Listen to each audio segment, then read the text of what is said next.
आज मैं फिर कक्षा 9वीं के लिए गणित विषय लेके आया हूँ। पिछली कक्षा में मैं कक्षा 9वीं में गणित का इतिहास अध्याय 1 जिसमें से प्रश्नावली 1.5 तक कंप्लीट कराया था। आज मैं पढ़ाने वाला प्रश्नावली 1.6। तो प्रश्नावली 1.6 में प्रश्न है कि निकलम विधि से प्रश्नों को हल कीजिए। तो निकलम विधि से प्रश्नों को हल करने से पहले हमें संख्या का आधार और विचलन ये मालूम करना पड़ेगा, ठीक है ना।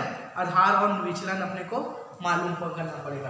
तो आधार का जब बात करते हैं तो आधार अपना स्टार्ट होता है 10, 100, 1000, 10,000, ऐसा अपना क्रम बढ़ते चला जाता है। मतलब आधार अपना क्या होता है 10, 100, 1000, 10,000 इस टाइप का। और उप आधार का बात करें तो उप आधार अपना क्या हो जाएगा 20 से चालू होगा। किससे चालू होगा? उप आधार का बात करें तो किससे चालू होगा 20, ठीक है। 20, 30, 40 ऐसे इसका क्रम क्या होते जाएगा, बढ़ते चला जाएगा, ठीक। तो ये अपना क्या हो जाएगा उप आधार होगा। तो ध्यान देना आप लोग, जनरली होता क्या है निकलम विधि में अपने को आधार मालूम करना पड़ेगा और विचलन मालूम करना पड़ेगा। तो आधार और विचलन का बात करते हैं, आधार और विचलन, ठीक है। संख्या ले लेते हैं। मान लो मैं संख्या ले लिया 103 ले लिया, ठीक। मान लो मैं संख्या ले लिया 103। अब 103 में आधार क्या होगा और विचलन क्या होगा? तो ध्यान रखना कि 103 को हम लिख सकते हैं क्या 100-3 लिख सकते हैं। 103 को हम क्या लिख सकते हैं 100-3। तो जो 100 आया वो क्या है अपना आधार है, और जो 3 शेष बचेगा वो अपना क्या कहलाएगा विचलन कहलाएगा, ठीक है। तो यहाँ पे 103 पे हम बता सकते हैं 100 उसका आधार है और 3 उसका विचलन है, ठीक। इसी तरह और बात करते हैं कोई संख्या, जैसे कि 98 का बात करते हैं 98, ठीक है। तो 98 का बात करते हैं तो आप लोग के मन में सवाल आ रहा होगा कि अभी आप 100 का आधार बताएं लेकिन यहाँ पे तो 98 है। तो कोई दिक्कत वाली बात नहीं है। 98 को अपने को ऐसा देखना है कि 98 100 के कितना करीब है। तो 100 का कितना करीब है, मान लो 100 में कितना कम करेंगे तो 98 आएगा। 2 कम करेंगे क्या, 2 कम करेंगे तो कितना आ जाएगा 98 आ जाएगा, ठीक। तो जो 2 कम करेंगे -2 ना, तो -2 जो कम करेंगे यह उसका क्या कहलाएगा विचलन कहलाएगा, और जो 100 है उसका क्या कहलाएगा आधार कहलाएगा, ठीक। मतलब 100 क्या कहलाएगा आधार कहलाएगा और -2 विचलन कहलाएगा। तो -2 उसका विचलन और 100 उसका आधार, ठीक है।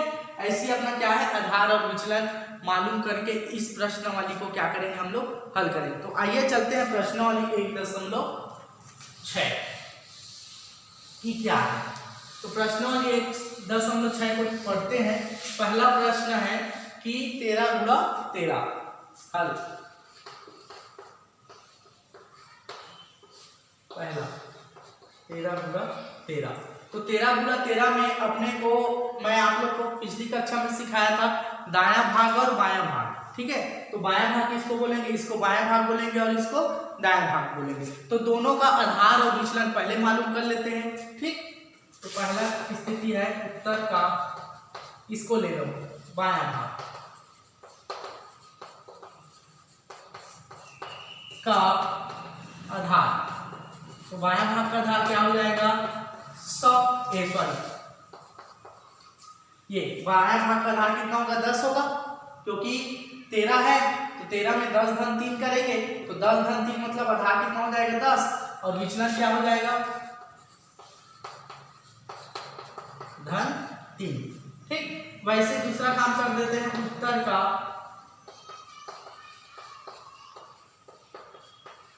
दायां भाग का आधार।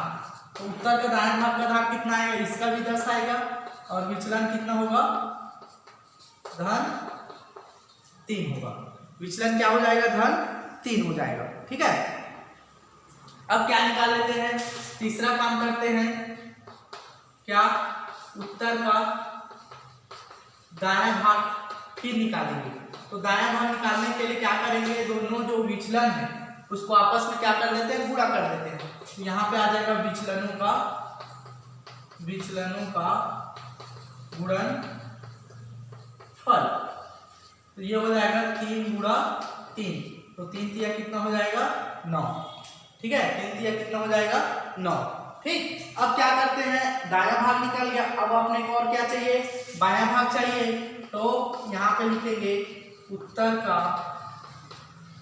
बायां भाग बराबर बायां भाग की संख्या, बायां भाग की संख्या धन दायां का विचलन, दायां का विचलन। ठीक, इतना लिखना पड़ेगा। तो बायां भाग की संख्या क्या है, 13 है, और दायां का विचलन क्या है, धन 3 है। तो 13 और 3 कितना हो जाएगा 16। ठीक, तो हम यहाँ पे बता सकते हैं कि 13 गुणा 13 का उत्तर क्या, बायां भाग कितना आया 16 आया, और दायां भाग का विचलनों का गुणन किए तो 9 आया। तो ये अपना क्या हो जाएगा, आंसर हो जाएगा। ठीक है, ये था अपना प्रश्नावली 1.6 का पहला प्रश्न। ठीक, अब चलते हैं, ये तो 10 वाला था, तो पहला दूसरा तीसरा ये सवाल आप लोग स्वयं बनाएंगे क्योंकि इसी से संबंधित है। इसके बाद मैं चलता हूँ 3 अंक वाला। ठीक है, तो 3 अंक वाली संख्या में ध्यान देंगे, क्या है 104 गुणा 102। इसका भी आधार और विचलन निकाल लेते हैं। तो क्या निकाल लेते हैं, बायां भाग का आधार और उसका विचलन, दायां भाग का आधार और उसका विचलन। तो पहला काम कर देता हूं, उत्तर का बायां भाग का आधार 104 है, मतलब 100 हो जाएगा। विचलन 104 में कितना अतिरिक्त है, 4 अतिरिक्त है, अधिक है। ठीक, उसके बाद दूसरा काम कर देते हैं, उत्तर का दायां भाग बराबर बायां भाग का आधार बराबर, उसमें क्या 102 है, तो 100 उसका आधार कहलाएगा और विचलन क्या कहलाएगा, धन 2। अब क्या निकाल लेते हैं, उत्तर का दायां भाग निकाल लेते हैं। उत्तर का दायां भाग बराबर विचलनों का गुणनफल, विचलनों का क्या हो जाएगा, गुणनफल। तो विचलन क्या है इसमें, इसका 2 है और इसका 4 है, तो 4 गुणा 2, 4 गुनी कितना हो जाएगा 8। ठीक, अब यहाँ पे ध्यान देंगे 3 संख्या है, तो यहाँ पे क्या लगा लेता हूँ मैं, 0.8 लगा सकता हूँ। ठीक, अब क्या करते हैं, चौथा काम क्या करते हैं, उत्तर का बायां भाग निकाल लेते हैं। उत्तर का बायां भाग, तो बायां भाग बराबर क्या होगा, बायां भाग की संख्या, बायां भाग की संख्या धन दायां का विचलन। ये आपको स्टेप याद रखना पड़ेगा। ठीक है, तो बायां भाग की संख्या क्या है, बायां भाग की संख्या क्या है 104, और दायां का विचलन कितना है 2, तो कितना हो जाएगा 106। कितना हो जाएगा 106। ठीक है ना। ठीक, इसके बाद क्या करेंगे, बायां भाग की संख्या और दायां भाग की विचलन।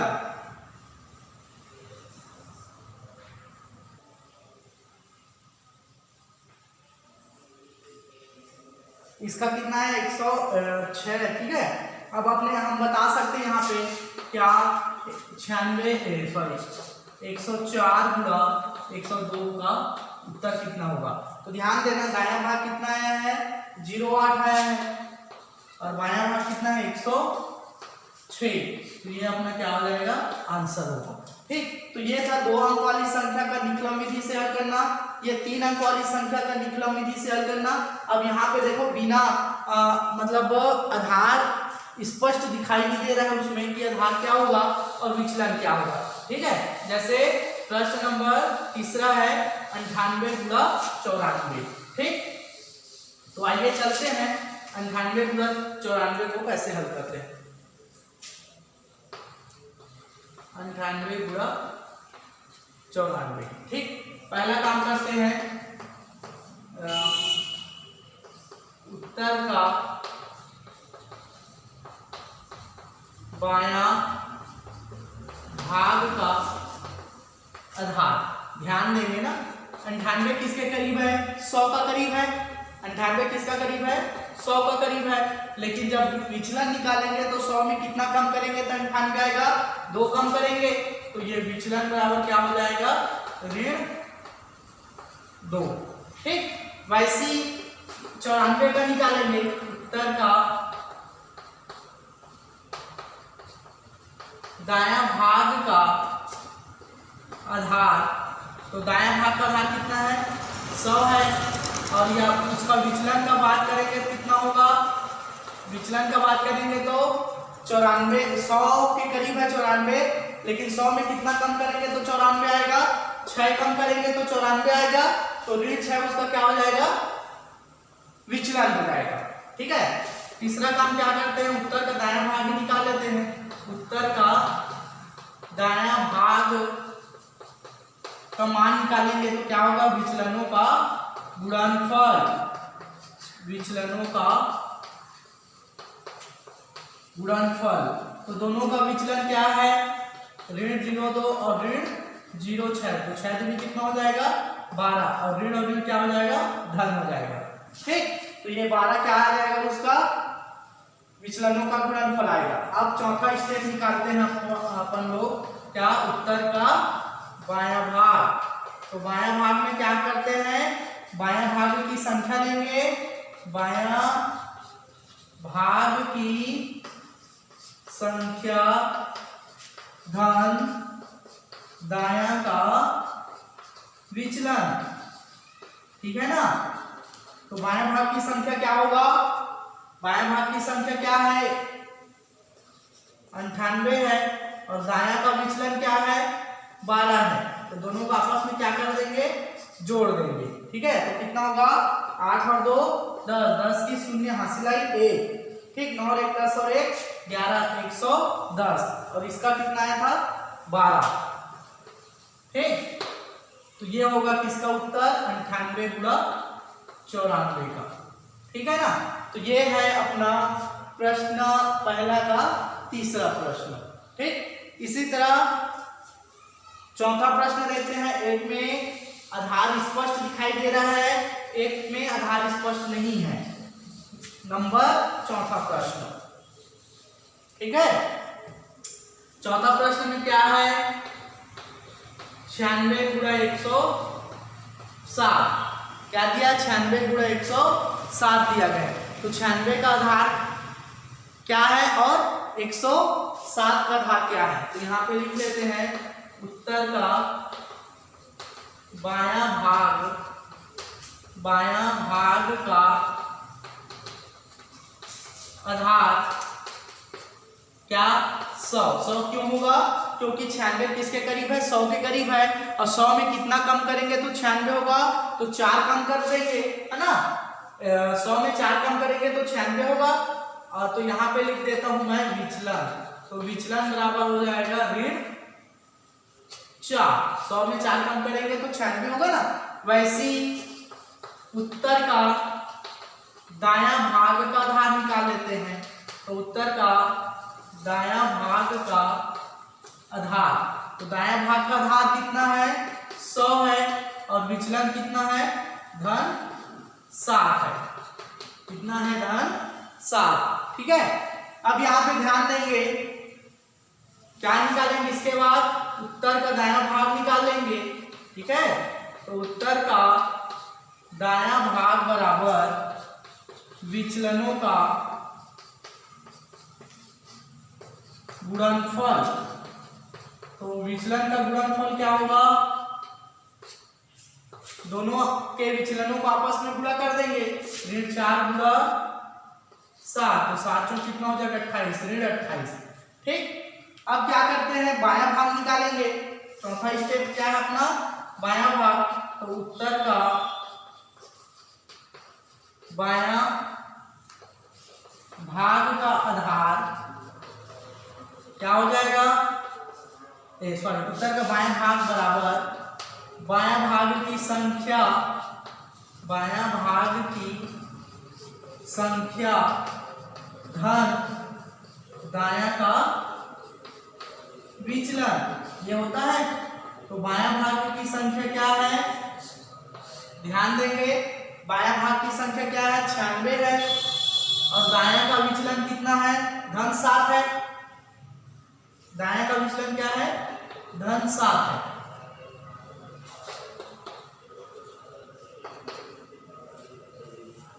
बायां भाग की संख्या कितना है, 96, और दायां का विचलन कितना है, 7। तो जोड़ो 6 और 7 कितना होगा, 13, और 9 और 1 10, मतलब कितना है, 103 आया। तो हम यहाँ पे लिख सकते हैं क्या, 96 गुणा 160।